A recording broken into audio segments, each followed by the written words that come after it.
स्वागत है आप सभी का जीटीवी इंडिया न्यूज़ पर।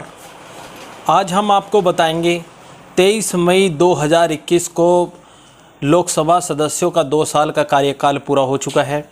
तो हम आपको जो 2 वर्ष के कार्यकाल में सांसदों द्वारा किए गए कार्य के बारे में बताएंगे। आज हम आपको बिजनौर लोकसभा सीट पश्चिम उत्तर प्रदेश की लोकसभा सीट है, जिसमें मुजफ्फरनगर, बिजनौर और मेरठ जनपद के जिले विधानसभा सीट आती है। इसमें 3 जिलों की विधानसभा सीट आती है, यानी अलग अलग जिलों की विधानसभा सीटों से मिलकर बिजनौर लोकसभा सीट को बनाया गया है।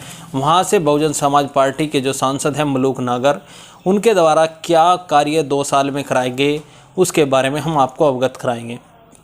हालांकि इन 2 सालों का अधिक समय कोरोना काल के चलते जो सांसद थे उनकी निधि भी रोक ली गई थी और काफ़ी कुछ 2 साल के कार्यकाल में नहीं कर पाए। केवल 10 माह ऐसे हैं जिनमें जो सांसद हैं वो अपने क्षेत्र में कार्य कर सकते थे, क्योंकि देश में लॉकडाउन कोरोना महामारी को रोकने के लिए लगा हुआ है।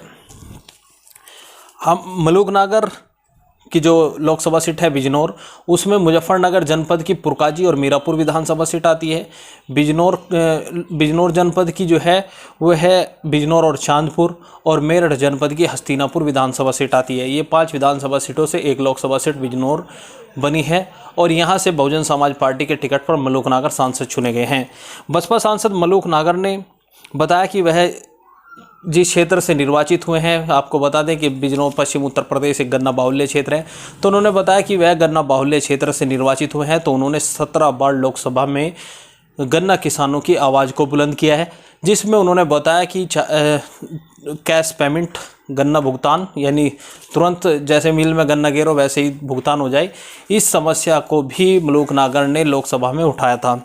इसके अलावा उन्होंने बताया कि सांसद निधि की पहली किस्त उन्होंने क्षेत्र के विकास के लिए लगा दी है, दूसरी किस्त अभी तक आई नहीं, उसको उन्होंने ऑक्सीजन प्लांट के लिए प्रधानमंत्री राहत कोष में दान कर दिया है। जो वो थी वो पीएम केयर में चली गई और उसके माध्यम से वह ऑक्सीजन प्लांट लगाने का काम करेंगे।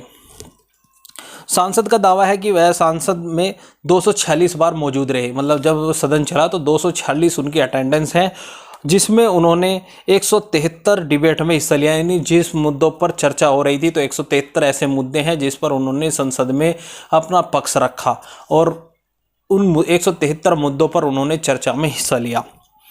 उन्होंने कहा कि गन्ने के तुरंत भुगतान की मांग उन्होंने की। जम्मू कश्मीर के गुर्जर समाज के लिए उन्होंने मांग की।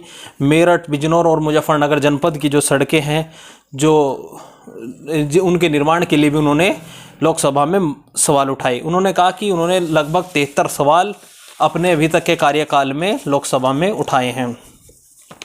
वहीं आपको बता दें कि उन्होंने बीते दिनों ही जो मुजफ्फरनगर, मेरठ और बिजनौर के जिला अधिकारियों को पत्र लिखा था, जिसमें उन्होंने जो कोरोना महामारी के चलते जिन लोगों की मौत हुई है उनकी, यानी मीरापुर और पुरकाजी विधानसभा सीट, चांदपुर और बिजनौर विधानसभा सीट और हस्तिनापुर विधानसभा सीट, यानी 3 जिलों की 5 विधानसभा सीटों पर कोरोना के चलते जिन लोगों की मौत हुई है उनका डाटा उन्होंने जिला अधिकारियों से मांगा था और उन्होंने 25 लाख रुपए दान करने का ऐलान किया था। उन्होंने कहा कि जो पीड़ित है, जो जिनके परिवार के जो सदस्य है वो कोरोना के चलते जिनका निधन हो गया, उनके परिवारों की वह 50,000 रुपये से, यानी निजी 50,000 रुपये से मदद करेंगे। उन्होंने बताया कि यह बजट उनका 25 लाख रुपए का है, यानी 25 लाख रुपए तक वह दान करने के लिए तैयार है। वहीं उन्होंने बताया कि वह लगातार क्षेत्र में सक्रिय हैं और 142 जनसभाएं उन्होंने लोकसभा सांसद निर्वाचित होने के बाद क्षेत्र में की। हालांकि भारतीय जनता पार्टी के जो जिला अध्यक्ष हैं सुभाष वाल्मीकि, उनका कुछ और ही कहना है। उन्होंने कहा कि 2 साल के कार्यकाल में सांसद पूरी तरह से नदारद हैं और उनकी कोठी सुनसान पड़ी रहती है, यानी वह क्षेत्र में सक्रिय नहीं है। इन आरोपों को बसपा सांसद जो हैं मलूक नागर, उन्होंने निराधारहीन बताया कि इनका कोई आधार नहीं है और उनको सिरे से खारिज करते हुए कहा कि वह 142 सभा कोरोना महामारी के चलते से पहले वह कर चुके हैं, जिसमें उन्होंने बिजनौर, मेरठ और मुजफ्फरनगर जनपद के अंतर्गत पड़ने वाली सभी विधानसभा सीटों में अपने क्षेत्रवासियों का आभार व्यक्त जीतने के बाद भी किया था। इसके अलावा उन्होंने कहा कि अगर कोरोना महामारी के चलते पिछले साल भी वह एक जनसभा करते और लोगों को अपने कार्यों से अवगत कराते कि 1 साल में उन्होंने क्या करा और जनता के समक्ष अपनी रिपोर्ट पेश करते, लेकिन कोरोना महामारी के चलते ना पिछली बार वह यह कार्यक्रम कर पाए थे और इस बार भी वह कोरोना महामारी के चलते इस कार्यक्रम को नहीं कर पाए।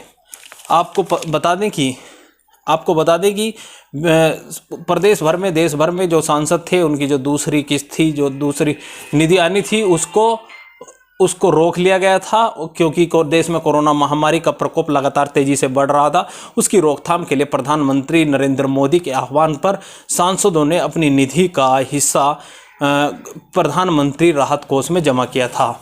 तो आगे भी हम अन्य सांसदों के बारे में भी हम आपको कल बताएंगे कि उन्होंने क्या विकास कार्य अपने क्षेत्र में कराए, क्या उनकी प्राथमिकता है। इसके लिए आप हमारे चैनल को सब्सक्राइब करें। अगर आपको हमारी ये वीडियो पसंद आई तो इसको शेयर करें। धन्यवाद।